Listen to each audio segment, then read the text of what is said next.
Today we're making the most delicious and light honey cake. Come on, let's get cooking. First thing we're going to do is preheat our oven to 350 degrees. Next, in a separate bowl, we're going to put 1 cup of all-purpose flour, 1.5 teaspoons of baking powder, not baking soda, baking powder, and 1/2 teaspoon of salt. And we're just going to mix this up and then just set it aside while we work on our wet ingredients.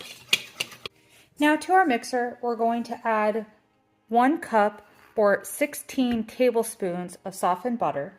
We're also going to add 2/3 cup of honey. Now, a way that I have found to get 2/3 cup where it's not sticking and you're having to do that is spray the inside with a little bit of Pam and the honey will come right out. Let me show you. All you're going to do is get your measuring cup, just spray it, making sure you got all the edges. And you're just going to pour in the amount of honey you need.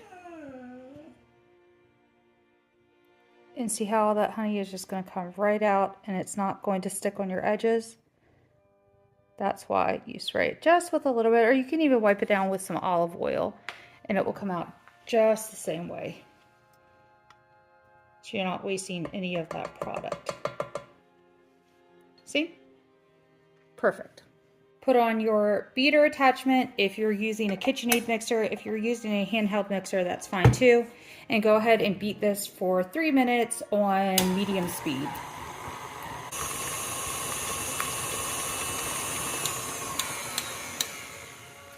After your 3 minutes are done and you can see that the butter is beautifully whipped, we're just going to go ahead and scrape down our sides just so that when we put in our next ingredients, it incorporates a little bit better.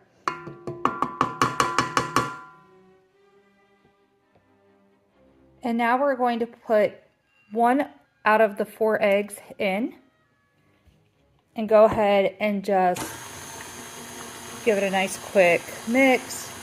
Make sure the yolk breaks. And then we're going to slow it back down and we're going to add in about 1/4 cup of our flour mixture. And we're just going to keep alternating this until all of the flour and the eggs are gone. Now putting in our last of the 4 eggs and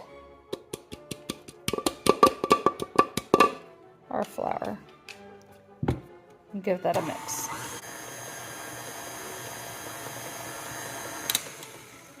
All right, now check and make sure that all the flour is gone. Just go around the edge.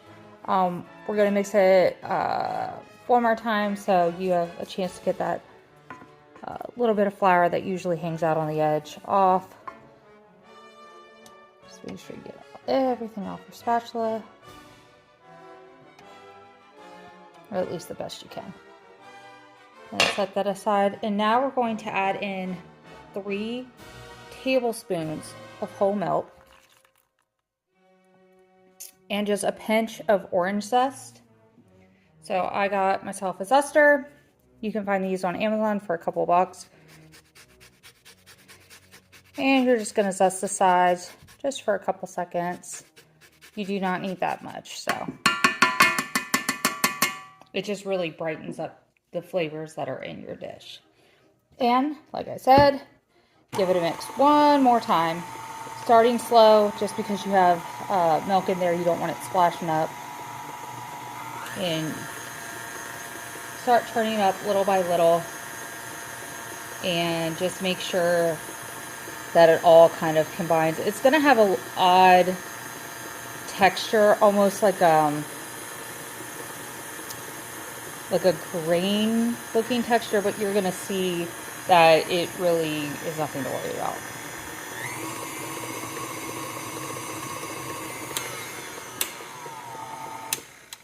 All right, once everything's mixed, you're going to go get yourself a 8-inch or a 9-inch round springform pan. Now I have here an 8-inch pan, and I'm going to go ahead and spray that and also drop it just a very important part of the process. And I'm going to go ahead and spray that with a little bit of cooking spray. And we're just going to go ahead and put our batter in. It's not going to be like a normal runny batter. You're going to have to kind of plop it in. It's very light. And this is what's going to make this such a nice cake that you can just eat with like a cup of tea in the afternoon, and you're not going to feel weighed down or heavy by like a typical normal cake that has a lot of that sugar that you can just kind of seem to taste. That's why I like this one so much, especially in the fall or winter when you're already eating a lot of sugary things and treats, which is absolutely fine. I'm a huge proponent of that, but sometimes you want something sweet, but also just a little bit, just not as heavy per se. And you're gonna go ahead and we'll level the cake out just with our spatula, making sure it's as even as we can get it. Just try your best. The last step before we place it into the oven is we're gonna sprinkle it with 1/3 cup of sliced almonds. Now, this step is completely optional. You do not have to do it. The cake will come out just fine. So if you don't like almonds or nuts or can't eat it, do not worry. That's a-okay. Just don't add them. This is your cake. So if you don't like something, don't add it. And if you feel like 1/3 cup is a little too much, then just add what you want. I think I'm going to add about 1/2 cup, I think, today. And then just save the rest. Like I said, this is your cake. If you want to add more, add more. If you don't, don't. So now, because I'm using a 8-inch round, I'm going to place this into the oven for about 45 minutes. However, if you say, oh, I only have a 9-inch cake pan, I've done that too. Just start checking it around 30 to 35 minutes because your cake is spread out more, so it's going to take less time to cook. So just watch your time if you're using a larger one. Like I said, go ahead and place this into your oven at 350 degrees for 45 minutes. After your 45 minutes are done, check your cake with the toothpick to make sure it comes out clean, and we're going to let it cool in the pan for 30 minutes. However, 10 minutes before your 30 minutes are done, we're going to start making our honey syrup that's going to go on top. Now, like I said, during the last 10 minutes of your cake cooling, you're going to start your honey syrup. Get a small saucepan and turn your heat to a low medium. And you're going to put in 2/3 cup of honey, just like before. If you need to, get a spatula to help get out the last little bit so it's all in there. And you're also going to put in 1/4 cup of water.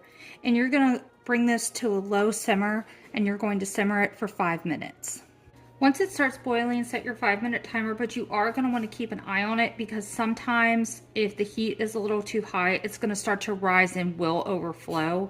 And you do not want sticky honey all over your stovetop. A glass top, it's pretty easy to clean, but if you have a gas range that has, you know, the holes going down to the gas line, you don't want honey everywhere. So just make sure that you kind of keep an eye on it, stirring it every once in a while for the 5 minutes that you're waiting for it to simmer. Once your 5 minutes are up, you're going to take 3/4 a teaspoon and put that in.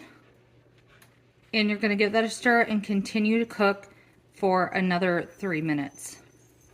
All right, now that our syrup is done, we're going to take our cake and we're going to put it on a plate because when we pour our syrup on top, we don't want any of it to leak out onto your table or counters if the seal is not 100% tight.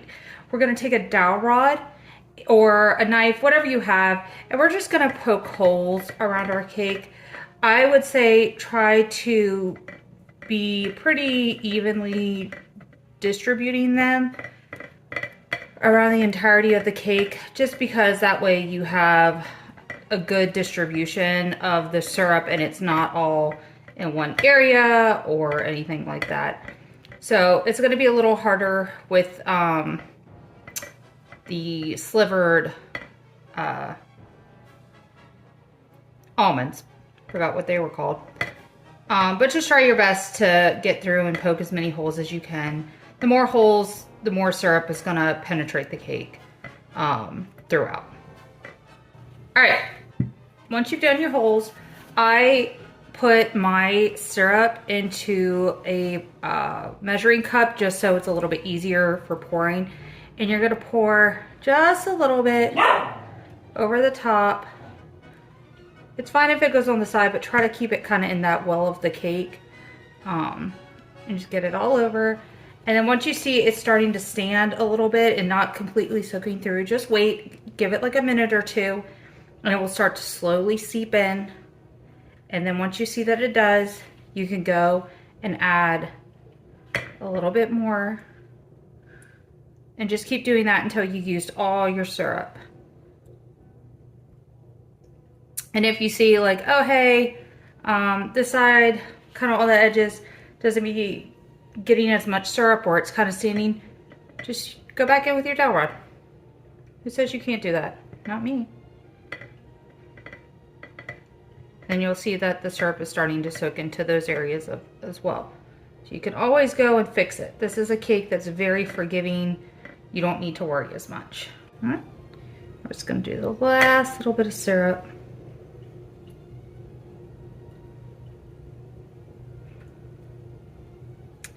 And now with all the syrup over it, we're going to let this again rest for 15 minutes before we unspring our pan. Now you've made the most delicious and light honey cake. Please remember to like and subscribe to my channel so we can keep going on more cooking adventures. See you next time.